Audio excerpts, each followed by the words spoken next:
اگلے عشرہ میں شب قدر آ رہی ہے، جو 21، 23، 25، 27، 29 میں سے ایک رات ہوتی. ہمارے پاکستان میں صرف 27 کو لوگ جاگ رہے ہوتے ہیں.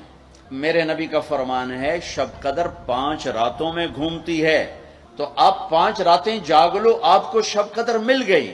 انا انزلناہ فی لیلۃ القدر وما ادراک ما لیلۃ القدر لیلۃ القدر خیر من الف شہر. چلیں ہم آپ کو ایک رات دیتے ہیں، آپ کی امت کے مرد عورت جاگ لیں، 80 سال سے زیادہ اجر لکھ دیا جائے گا. یہ 5 راتیں ضرور جاگ لیں، چھوٹی چھوٹی راتیں ہیں. تراویح سے فارغ ہوں تو 3-4 گھنٹے کی رات باقی رہ جاتی ہے، کچھ نفل پڑھ لو، کچھ قرآن پڑھ لو، کچھ دعا مانگ لو، کچھ ذکر کر لو، اور لوگوں کو معاف کر دو. معاف کرنا بھی بہت بڑا عمل ہے، ورنہ عمل رک جائے گا. دل میں بغض ہو تو اٹک جائے گا معاملہ.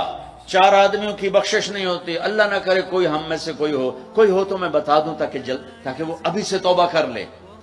مدمن خمرن، شراب پینے والا، اس کی معافی نہیں ہوتی شب قدر میں.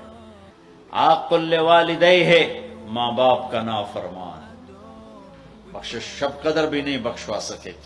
تیسرا، رشتہ داروں سے لڑنے والا، رشتوں میں لڑائی ڈالنے والا پینڈنگ ہو جائے گا، نہیں معاف ہوگا کہ تو میرے بندوں کو معاف نہیں کرتا، مجھ سے معافی مانگتا.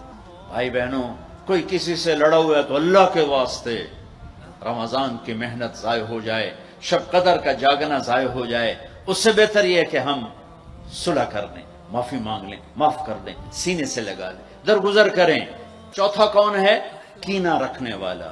کینہ کیا ہے؟ کہ میں ان کو نقصان پہنچانا چاہتا ہوں. اب اس کو کہتے ہیں کینہ.